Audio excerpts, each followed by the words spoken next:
Good evening, everyone. I am Sean Recker, one of your hosts today. I'm the owner of SportBike Chic.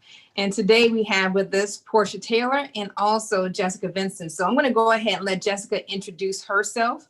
She's a member of Buds. So Jessica, tell us a little bit about Buds. Good evening, everyone. Good evening. I am Jessica Vincent. I am one of the board members on the Buds Foundation. The Buds Foundation, we are a nonprofit foundation. We educate in the awareness and safety in the community and on the roads for all levels of riding while supporting the injured riders and families of the fallen riders. Our vision is to educate and advocate for awareness and safety through social and informational platforms, host seminars, promote programs geared towards safety of the community and rider community, while showing support and compassion whenever possible to those injured riders and families of the fallen. We also do scholarships. For more information about the Buds Foundation, you're more than welcome to go to www.budsfoundation.org.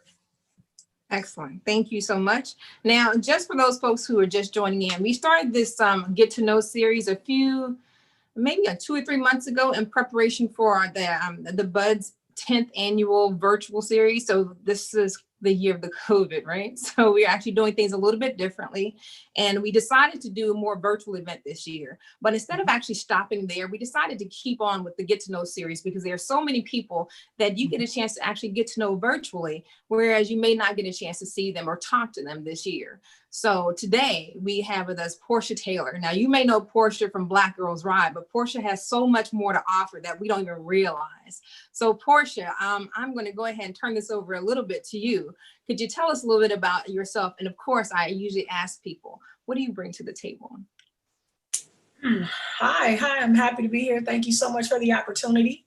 I have a magazine called Black Girls Ride. It's at blackgirlsride.com, and our goal is to offer a platform for women who ride and to offer education and product reviews and event promotion for women riders.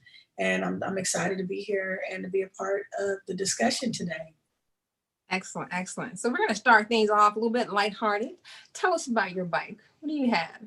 So I have a 2020 Indian Challenger. It's like the one you see behind me on my picture, and I love it to death. It's light. It's got all of the new tech and features that make everything comfortable on the road.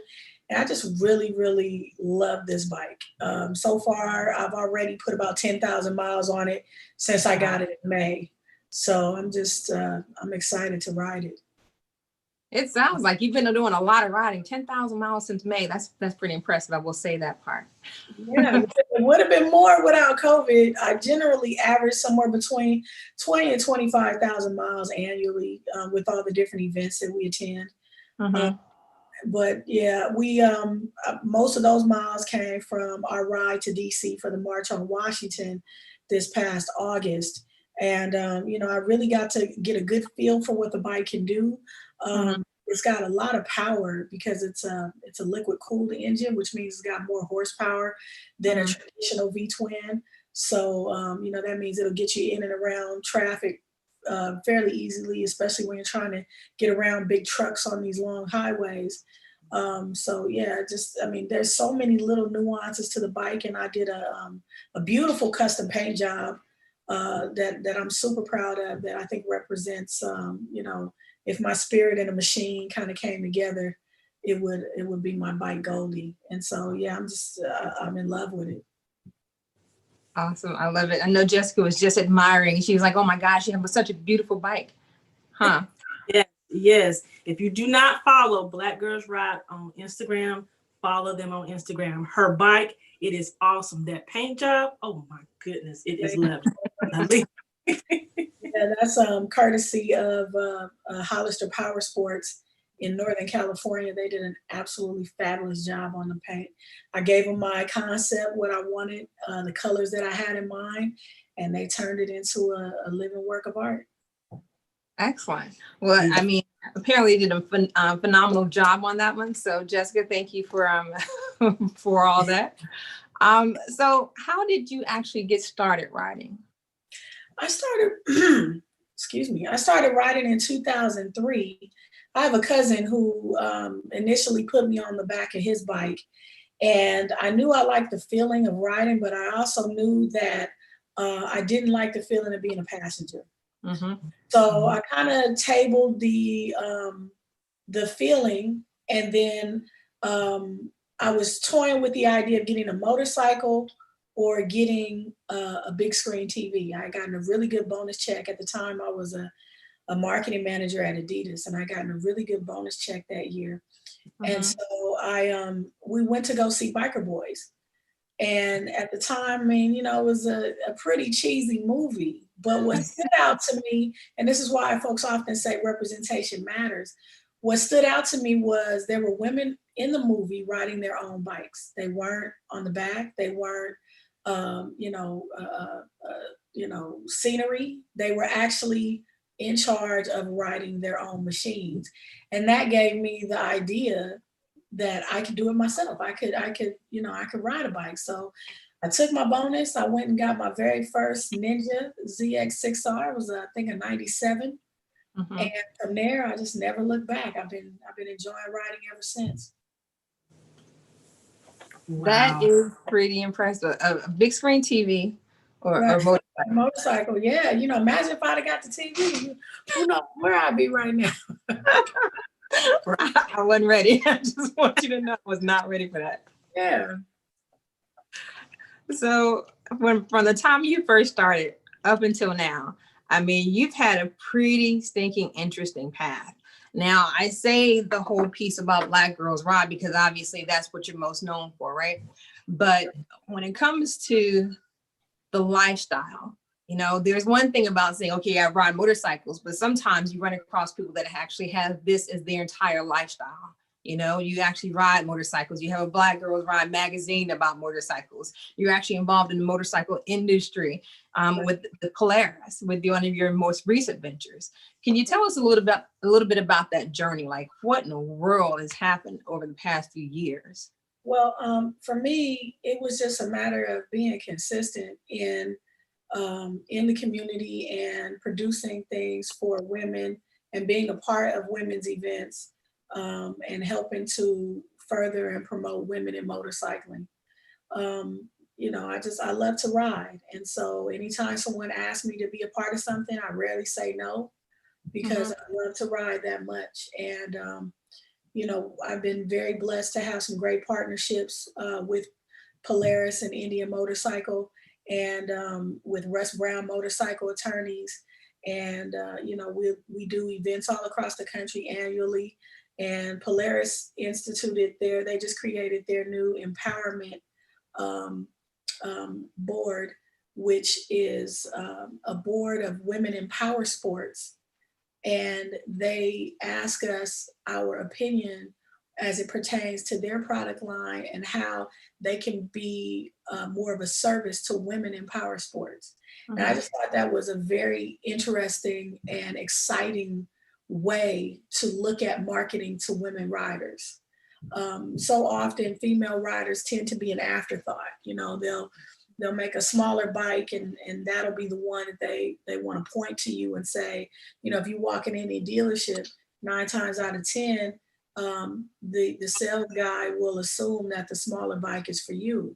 And so I just made it a point to have conversations, you know, whether it's with Center Stand and the IMS show, or it's with, you know, the Motorcycle Industry Council, and try and offer as much insight as I can into what really is in the mindset of an active female rider, so that they can make decisions in where to put resources where it can be of best use for us.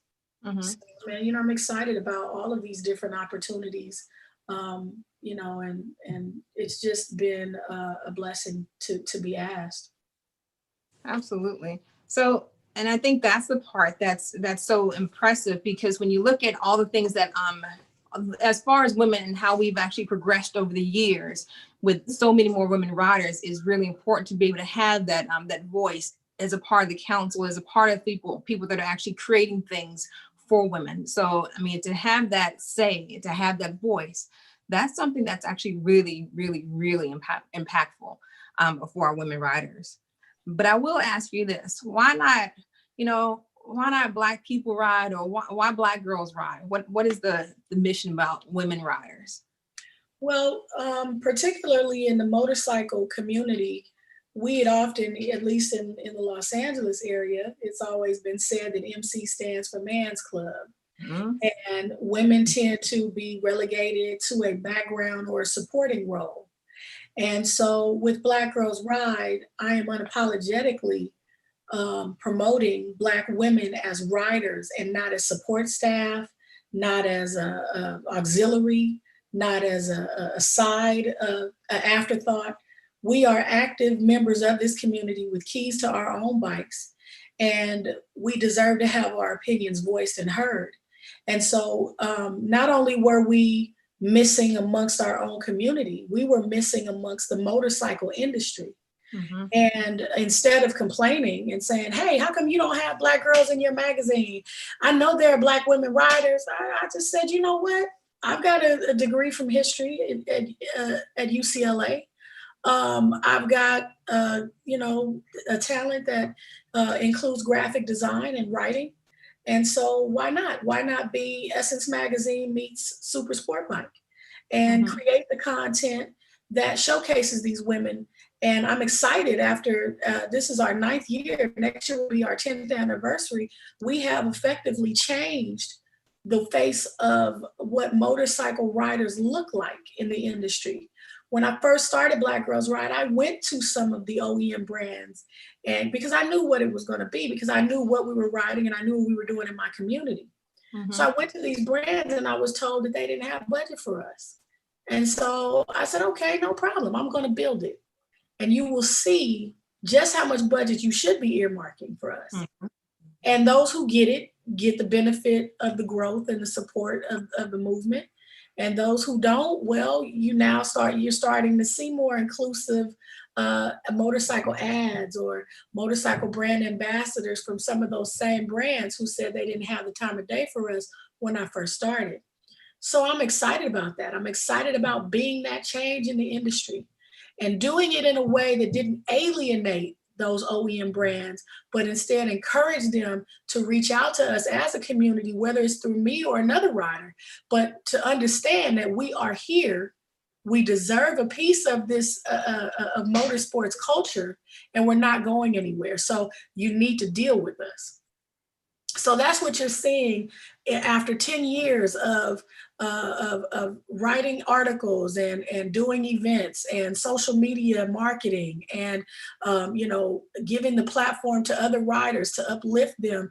Now you're starting to see it in the advertising and the marketing spend with some of these brands. You're starting to see some of the apparel brands say, hey, maybe I do need to get on this plus size game a little bit, because we have riders that have curves in different places. Instead of doing a 3X tall, which is what they usually do for women, it needs Mhm. to be a 3X curvy, where you take into account some hips and some wider arms and things like that. So again, I'm excited about the direction of the industry in terms of Black women in particular, and women in general. Mhm. But we definitely still have a long way to go, and I'm here to continue to be that change. Absolutely. I'm so glad to hear that. Awesome, Okay. awesome. So I have a question. I know with the Best Foundation, we're around safety. What is safety to you as far as with Black Girls Ride? So safety begins with education. And that's why you'll see us go across the country and host our rider prep workshops, because a lot of women are learning how to ride from their brothers, their uncles, their husbands, their boyfriends, and we're learning a lot of their bad habits. These are guys that don't really know necessarily the right thing to do. They just know what they've been taught for years. You know, for example, they might tell you that you shouldn't use your back brake. I've heard that for years as a sport bike rider. And that's the most ridiculous thing in the world. And so, you know, there are little things like that that we're hoping to bring to the table to help continue educate women so that they can make great decisions for themselves, whether it be choosing a bike that fits their riding style, whether it be choosing the proper gear with the proper fit, letting them understand that using used and recycled gear should not really happen for certain pieces. You know, there are just certain things that we need to continue to say over and over and over again. And through repetition, we will instill safety in our riders. And that's what we want to be. We want to be a conduit for that safety message. Awesome, awesome, awesome. Okay. So recently, Jessica and I were just talking about voting. I know I went to vote the other day, and so did she apparently, and we both were, you know, absolutely blessed with like short lines. And that's the goal of the hour, just to be able to go vote with short lines. Now, one of the endeavors that you've been hosting recently is the Ride to Vote for 2020. Tell us about that a little bit more and how that gets started. Where are you now? Okay, so we actually did a ride from Los Angeles or Long Beach, California to Washington, D.C. for the March on Washington. And as I traveled across the country, I formulated my speech for that march. I was asked by Reverend Sharpton to speak. And I was encouraged to do that ride because there's so many issues affecting the Black community, primarily police violence and brutality, that, you know, it compelled me to put together that ride.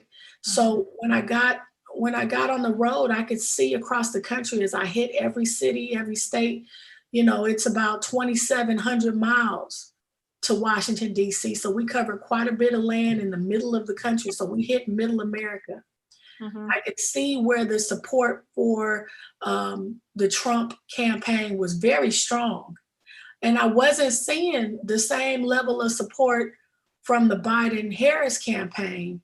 I would see huge Trump billboards, and very sparingly you might see a Biden-Harris sign. And it hit me that they needed a marketing push. They need, because we know in our heart of hearts what we need to vote for in order to right the ship of this country, in order to unify this country. So when I got to the march and I said my speech, a huge part of that was saying that we were going to fuel the ballot boxes to affect change. President Obama often says that there's a two-pronged approach. You protest and then you vote to affect change. If you don't do the second part of that equation, then the miles that we rode were for nothing. So when I got back home, we, as in the Black Girls Ride Committee, decided to do the Ride to Vote in different cities and states. And so far we've completed our initiative in California, Virginia, North Carolina, New York, and Georgia. And we potentially have some cities that are still coming up. I think we're gonna end up doing something in Houston, and we're gonna end up doing something in Columbus, Ohio, before Election Day. Even if it's an educational series on who you might need to consider in your particular community if we miss the early voting cutoff dates. See, I'm blessed to be from a liberal state in that California cared that everybody got an opportunity to vote. So we got mail-in ballots no matter what. So that made it really, really easy for us. We don't have the long line problem.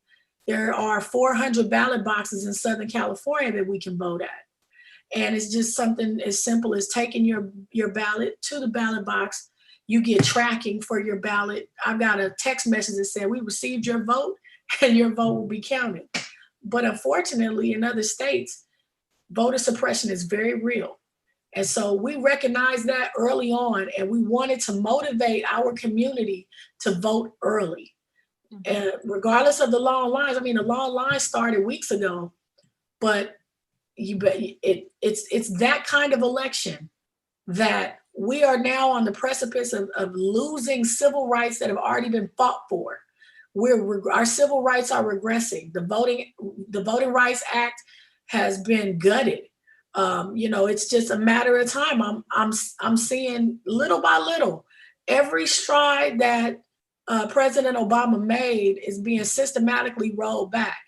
And then you add into that the fact that with a Republican-led Senate, we just aren't moving forward. So that's really why I'm fighting so hard this election. I just don't feel like in any other election, I'm a consistent voter, that I've ever been moved to move a group of people. Mm-hmm. You know what I'm saying? Typically, voting for me is a singular event. It's okay, I'm going to look at the issues, I'm going to make my choices, I'm going to vote, and then whatever happens, happens. For the first time ever, I'm compelled to be on the team of activism. Because how can you have a magazine that says Black Girls Ride, but you're not going to actively fight for issues affecting the Black community? So that's why we're so motivated to do this campaign. Well, I can certainly I can hear your passion. Absolutely. So when we talk about that passion, when we talk about all the things that you were just talking about with the riding and the Black the Black votes, sorry. When you go back to Washington and you rode to Washington, being able to speak at that event, what did that mean to you? It's definitely a surreal moment. You are standing in the place where Dr. King stood, where John Lewis stood, where so many people who fought and died, took their last breath still fighting for us, stood. And I never thought of myself as an activist. So I had a little bit of a panic attack before I went up there. And even though I was offered the opportunity to speak, I didn't jump at it, because you start thinking to yourself, am I the right one to deliver a message? And then you start thinking of all of the communities that you're representing, from Black women to my own personal family, to motorcycle riders, to my sorority sisters, to just everyone that, if you're on that stage, the message has to be powerful, it has to be strong. So, all of that kind of went through my head, and I'm happy that, I feel like I did a great job in getting our message across, and letting them know that the motorcycle community is not what you always see, because most folks want to paint motorcycle riders as one gender, one race, and they have one belief system. But the Black community has a very rich heritage in motorcycling. And, we deserve to be heard, and we deserve to be represented. Absolutely. I mean, you definitely have seen that. You mentioned before in the advertising, you see that in the marketing, you see that in the gear that's provided to it. And I mean, I think now I would agree. I do see a lot of that diversity starting to come forth, but I do appreciate the fact that there are people that are actually bringing that to the surface, like yourself, that are actually, saying that, hey, we're here. We've always been here. Now it's a matter of actually including us, because it's not just, we have a very small, entity into this whole organization or this community. We're a very important part of it. We're a very big part of it. And I think that's the thing that actually really drives us, because we're consumers like anyone else. We require motorcycle safety, motorcycle gear like everyone else. Now it's just a matter of actually having that voice like everyone else, whether you're female, whether you're Black, whether you're white. Now it's a matter of the proper representation across the board. Mm-hmm. And so, we're very excited to be there for that, and to support anyone who has something positive to share with the community. I'm definitely on board. Awesome. Absolutely. So my question is, with everything that's going on now, everything that Black Girls Ride has done so far, what is next? Oh, wow. There's so much still to be done. I mean, we have a lot of work to do. And just initially for our 10th anniversary, we're going to make some changes and be rolling out some new ideas that, you have to wait to see what that's going to be about. We're excited to be preparing a international ride to Africa for 2023. Wow. Of course, next year we will be returning to Essence Fest for the biggest party of the summer. I'm excited about what that's going to look like. There's just so much work to do in terms of educating and continuing to feature women who continue to push the culture forward in a positive way. We want to continue to be a part of that conversation. We want to continue to be a platform for women riders. As women motorcycle owners make up 52% of the Black motorcycle ownership. Women make up 52% to male 48%. Now, do with those numbers what you will. Every time I say that stat, I'm probably gonna, get some backlash, but it's a true figure. Now, that means that there are a lot of women out there, and we can see them. We see them getting yonder. We see them crossing state lines. We see them doing iron butt challenges. We see them. And so, we want to continue to recognize those women. We're going to be doing the Beautiful Bikers Conference. It was going to be slated for November, but unfortunately, due to COVID, we've had to move the date to March 5th. So we'll be rolling out all of our new messaging for that starting next week. It's just, there's so much work to do. I have some ideas that I won't mention yet because I tend to give I tend to give away a lot of ideas. So I'm gonna hold on to a couple, and we'll put something really cool together. Awesome. I'm excited to see what's next for Black Girls Ride. I really am. I'm ready to go to some of these events that you all be having. Essence is what I really want to do. If you've never been to Essence, you definitely want to come party with us. It's unlike anything you've ever done on the motorcycle set. It's not it's a party from the moment you get there. It's a party. So I invite you guys to come out and hang out with us, and we're gonna have a great time. All right, I'm gonna try to be there. And we're giving away a slingshot too. We're gonna give away another slingshot next year. So. I'm gonna be there. Slingshot. I'm gonna get me one. Listen, it's fun. Slingshots are a lot of fun. Yes. Awesome.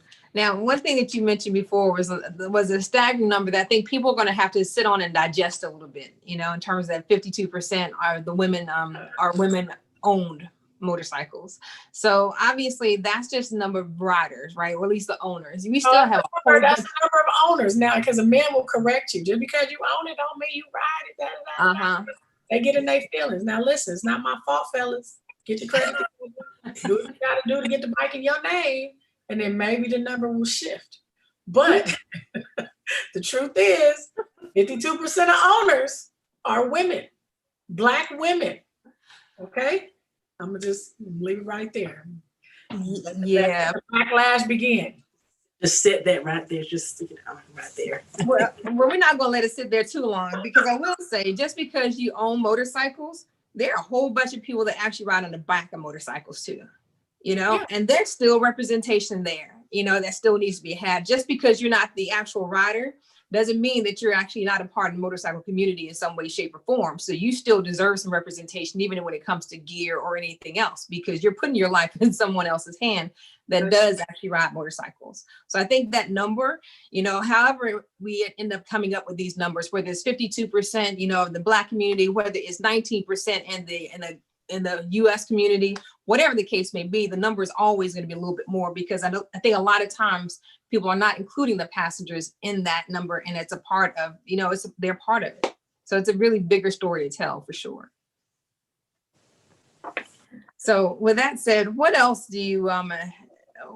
would you like to kind of see going forward when it comes to the motorcycle community? Man, I'm loving the trend of the all-female rides that's been going on. We started running the law. When did we start doing running the law? I can't remember the year, but it was a while ago. And since then, it seems like there's been a trend to do all female riding events, and I'm loving it. I think that it's bringing women together from different cities and states, and it's encouraging women to ride outside their comfort zone. So I encourage that. I want to see that continue. I want to see us, continue to get recognized by our local dealerships as participants, and not just during Women's Rider Month. Like they need to start instituting programs for women riders throughout the year. There's just so many different directions you can go with it. But more than anything, I just want to see women continue to encourage other women to ride. And because when you do that, you bring someone into the Win Sisterhood, they get to experience Win therapy, because that's really the only time where we're allowed to be selfish. We tend to take care of our kids, our mates, our elderly, our jobs. There's so many people pulling us in different directions. But when you're on a motorcycle, you are allowed to be self-centered in order to keep yourself safe. And that allows you to kind of meditate and talk to God in your thoughts. And so I wish that for every woman possible, as many women as possible. Absolutely. And one thing I noticed, like, obviously we're talking about growing the ridership with women. And I think women are getting just more notice when it comes to just motorcycling because of social media a lot of the times. And you have a really big following on Black Girls Riding, your Facebook group. So how do you see social media further growing this women's ridership? There's a ton of new vloggers and content creators that are out. And I think the more that we continue to create content for social media, you continue to change the face of what riding looks like. And that young girl who's coming up gets to see somebody that looks like her on a bike. And now it doesn't become such a foreign concept, When I was growing up, motorcycles were boys' toys. And, girls were not really encouraged to ride. I remember wanting to get a dirt bike when I was a kid, and my dad was like, absolutely not, And so I didn't have that support system as a young person. I think that the more that these younger girls are seeing it, that we become our own support system. You can grab a young girl who is maybe 16 years old and now eligible to get her driver's license. She can now go ahead and learn to ride a motorcycle as well if we continue to offer up safe ways for them to train. And just be present and be that mentor for the younger groups. My Black Girls Ride group, I consider a safe space. It doesn't matter what you're riding, whether it's 3 wheels, whether it's 2 wheels, whether it's 150 cc's or whether it's 1800 cc's. It doesn't matter. You're welcome into the space. You're welcome with the questions and the conversations. There is no dumb question. There's always going to be a new person who's going to ask the question that was asked 50 million times. But we welcome those questions because we want to help you be safe. We want to help you make good purchasing decisions. That's why women get stuck with bikes that don't fit them properly, and then they're teetering and tottering, and they're not comfortable on the bike. And then heaven forbid something happens. If we can have the conversation early on what to look for when you're buying your first bike, or what to look for when you're shopping for a used bike. These are all things that social media helps give us resources of women all over the country that can speak to help you. And it helps you find riders in your area that can grab you by the hand and say, hey, I know you're new to the community. I'm willing to go out and ride with you. And, I think that that's the number one benefit of social media, is bringing the community together to be resources for each other. So I just hope that we can continue that. No, absolutely. So what advice do you have for any new riders that are out there? So new rider, meaning new licensed rider. Yes. I would say ride your ride. Don't allow anyone to push you further than you're willing to go, faster than you're willing to go. Take as many advanced rider training courses as you can. The more you sit in the saddle, the more comfortable you'll be with your bike. I encourage you to learn your bike and don't necessarily listen to what someone else is telling you about your bike. That means learn what the correct tire pressure needs to be, learn how to check your oil. If you've got a sport bike, learn what your proper chain tension is, learn how to clean your chain properly when you ride it. Learn your vehicle. Don't rely on anyone else to fix your vehicle. That means your husband, your boyfriend, because all it takes is for him to get an attitude one day and you want to go riding, and now you out there on something that's less safe because you didn't know the steps to take care of your own. So that's what I would say. Make sure you have the tools that belong to your bike, especially if you bought it used. Make sure you get a toolkit so that if something does happen and you're on the road, you at least have the tools to troubleshoot what's going on. Man, there's a lot. I got a lot that I can say to new riders. Make sure you get gear that fits. Don't buy a used helmet. Every helmet you get, try to make sure it's brand new, because once a helmet is dropped, it's been compromised. You don't know how the foam is going to protect you on the inside. Make sure you're trying to ride as geared up as possible. I know I tend to disobey that sometimes, because I'm just going up the street, so whatever. So that's why I'm starting to buy gear that looks like regular clothes but has protective elements. Shout out to SportBike Chic, because she got some really cool Kevlar hoodies and things like that you can still ride safe, but you can also look like you're just riding in regular athletic wear as well. So there are all kind of things that I would say for new motorcycle riders. Ask questions. Don't be so quick to join a club or a group until you know how to ride your bike first. I think that's first and foremost. Learn how to ride the bike before you endeavor into any of the social aspect. Because if you don't know how to get yourself out of certain situations, whether it's a group ride that's gone awry, before you even ride in a group, you need to know who you're riding with. How do you know them? Have you participated with them before? What have you heard about their rides? Do they have safety precautions set up? Or is it just a bunch of folks riding up the street in a group and nobody knows what they're doing and it's chaotic?